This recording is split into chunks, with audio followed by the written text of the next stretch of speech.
Good morning, students. I hope you all are fine at your home. This is your SST period, beta. And do you know social science have three branches? So we can also say three components or three branches, है ना?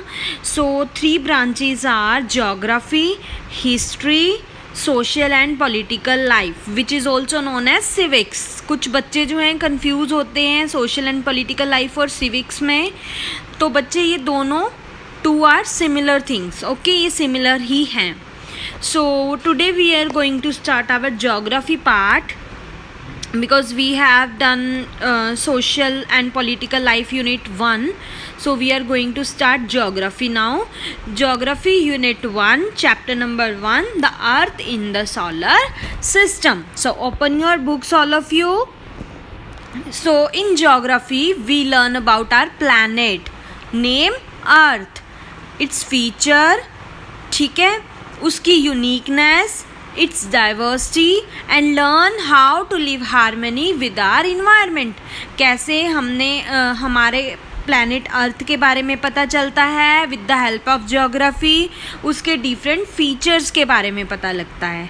Okay, so let's start from the page number 1, slide number 1. So firstly we will learn about celestial bodies. celestial bodies कौन सी होती हैं? तो जो celestial bodies होती हैं बेटा, अगर हम outer space beyond the earth के अलावा अगर हम देखते हैं आउटर स्पेस में डिफरेंट ऑब्जेक्ट्स, तो हम उसको क्या बोल देते हैं? Celestial bodies. There are different types of object. हम ऑब्जेक्ट्स देखते हैं अलग अलग तरह के, किसमें? स्काई में. तो हम उसको क्या बोल देते हैं? Celestial bodies. जैसे कि सन हो गया, मून हो गया, स्टार्स हो गए, they all are celestial bodies. तो सेलेस्टियल बॉडीज़ जो होती हैं उसकी मेन थ्री कैटेगरीज होती हैं. First is stars, second is planets and third is satellites. Celestial bodies के अंदर stars, constellation, pole star, planet, satellite, moon, ये सब कुछ आता है. सो अब हम पहले सेलेस्टियल बॉडी के बारे में स्टडी करेंगे. ओके, सबसे पहले आ जाते हैं स्टार्स. स्टार्स जो होते हैं बेटा वो आपको भी पता है कि काउंटलेस होते हैं. वी कांट काउंट इट, है ना, हम काउंट नहीं कर सकते हैं उनको. ठीक है, they have their on heat and light. उनकी खुद की अपनी हीट और लाइट होती है. हम उनकी हीट एंड लाइट जो है फील नहीं कर पाते हैं because they are very far from us. वो हमसे बहुत दूर हैं इसीलिए, और बिल्कुल छोटे छोटे दिखते हैं, और वो अपनी हीट एंड लाइट जो है वो यहाँ तक नहीं पहुँचा पाते और हम उसको फील नहीं कर पाते. तो ये स्टार्स के बारे में था. सेकंड सेलेस्टियल बॉडी जो आ जाती है वो है प्लैनेट. कुछ सेलेस्टियल बॉडीज़ जैसे कि प्लैनेट होते हैं उनकी अपनी लाइट नहीं होती है. वो लाइट अपनी नियरेस्ट स्टार से लेके रिफ्लेक्ट करते हैं, और planets go around a star. वो स्टार के अराउंड जाते हैं, और हमारी जो अर्थ है वो भी एक प्लैनेट है. उसके बाद थर्ड सेलेस्टियल बॉडी जो आ जाती है वो है सैटेलाइट. अब सैटेलाइट जो है सेलेस्टियल बॉडी है, आई ऑलरेडी टोल्ड यू, है ना, जो कि किसके अराउंड जाती है? प्लैनेट के अराउंड. सैटेलाइट की भी अपनी लाइट नहीं होती है. मून जो है, moon is a satellite of earth. Moon क्या है? Satellite of earth. तो आगे आ जाता है सबसे पहले इसके जो सेलेस्टियल बॉडी में आता था स्टार्स, पढ़ लिया हमने.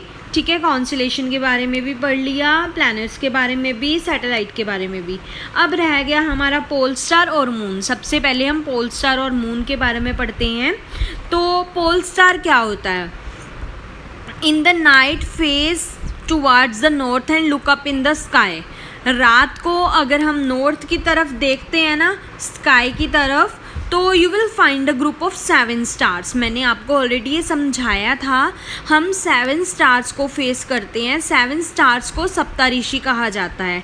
अगर आप इस पिक्चर में काउंट करोगे तो ये 7 स्टार्स हैं. 1 2 3 4 5 6 7. और अगर हम लास्ट 2 को पॉइंट आउट करते हैं तो एक सामने एक छोटा सा स्टार है, ठीक है, जिसको you can find the north, जिसको हम पॉइंटिंग स्टार मतलब पॉइंट करके, क्योंकि आई से हमने 7 स्टार्स मतलब सप्तऋषि की तरफ देखा, लास्ट 2 पॉइंट्स को अगर हम एक कनेक्टिविटी देते हैं, पॉइंट करते हैं, तो वो एक नॉर्थ स्टार हमें मिलता है। तो this was about pole star. उसके बाद क्या आ जाता है, मून। मून के बारे में पढ़ना है। We see different types of moon at different types, अलग अलग टाइम पे अलग अलग मून की शेप हमें दिखने को मिलती है। फुल मून जो है हमें जिस रात को दिखता है हम उसको पूर्णिमा कहते हैं, और महीने में मंथ में एक बार ज़रूर दिखता है। और एक होता है new moon. New moon night जो होती है उसको हम अमावस्या कहते हैं। अपने घर पे भी सुना होगा, ऐसे मम्मा को बोलते हैं ना। तो ये हमें दिखने को मिलते हैं। उसके बाद हमने पढ़ना है collection of stars. Collection of stars किसको बोलते हैं, ग्रुप्स ऑफ स्टार्स जो हैं वो एक इमेजिनरी पैटर्न बना देते हैं। आप ऊपर पैटर्न देख ही रहे हो, है ना। तो इन ग्रुप ऑफ स्टार्स को हम क्या बोल देते हैं, कॉन्स्टिलेशन बोल देते हैं। तो कॉन्स्टिलेशन भी पार्ट है ना सेलेस्टियल बॉडी का। तो अर्सा मेजर और ओरियन जो है इसके मेन जो है फेमस कॉन्स्टिलेशन माने जाते हैं, मतलब pattern, imaginary pattern. Okay, last हमारा रह गया सन। अब जो सन है वो एक मीडियम साइज़ का स्टार होता है और ये हमारे बिल्कुल क्लोज़र है। जैसे कि स्टार्स जो होते हैं वो हमसे बहुत फार अवे होते हैं ना, और वो अपनी जो हीट एंड लाइट है वो हमें प्रोवाइड नहीं कर पाते हैं। बट जो सन है ना वो हमारे पास है और जो है वो हमारे क्लोज़र है, इसलिए वो थोड़ा बिगर अपीयर होता है और उसकी ब्राइटनेस भी बहुत ज़्यादा होती है। उसकी लाइट जो है हमारे तक पहुंचती है, उसकी रेज भी हमारे तक आती हैं, इसीलिए वो जो होती है हमारा अर्थ जो है वो हॉट रहता है due to sun rays. That is why we can not see any other star during the day. Sun की रोशनी इतनी ज़्यादा होती है कि जो स्टार्स होते हैं ना वो फीके पड़ जाते हैं इसके आगे। ठीक है, ये यहाँ तक जो है, अगर आपको कोई डाउट है आप मेरे से क्लियर कर लो।